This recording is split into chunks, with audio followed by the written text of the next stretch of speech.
ভাবতেই অবাক লাগছে যে নিজে জেনে শুনে নিজের এত বড় একটা ক্ষতি করে বসলাম। তো কি ক্ষতি করেছি তোমরা ভিডিও শেষ পর্যন্ত দেখলেই বুঝতে পারবে।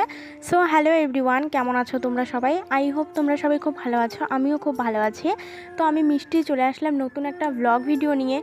তো আমি যে বললাম নিজেই নিজের অনেক বড় একটা ক্ষতি করেছি, তো হ্যাঁ গাইস, আমি নিজেই জেনে শুনে নিজের অনেক বড় একটা ক্ষতি করেছি। তো কি ক্ষতি করেছি সেটা একটু পরে তোমাদের সাথে শেয়ার করছি। তো তার আগে দেখো, সকালবেলা উঠে চা করে নিয়েছি, চা করে সবাইকে খেতে দিচ্ছি। সবাই বলতে আজকে বাড়িতে সারা দিনটা আমার একাকিত্বভাবে কেটেছিল।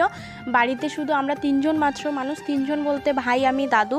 মা বাবা বাড়িতে নেই, আজকে ভোরবেলায় চলে গেছে মা বাবা শিলিগুড়িতে কয়েকদিনের জন্য বেড়াতে। তোমরা হয়তো অনেকেই জানো যে শিলিগুড়িতে আমার কাকুর বাড়ি, আমার পিসির বাড়ি, দিদির বাড়ি, তো ওখানেই আর কি গেছেন ওনারা। তো সেই জন্য পুরো দিনটা আমার একাই কাটাতে হবে, প্লাস 2-3 দিন ধরে মা বাবা হয়তো আসবে না, পুরো 2-3 দিন আমার একা কাটাতে হবে। 2-3 দিন একা কাটাতে হবে ঠিক আছে, কিন্তু খাওয়া দাওয়া তো আর বন্ধ রাখলে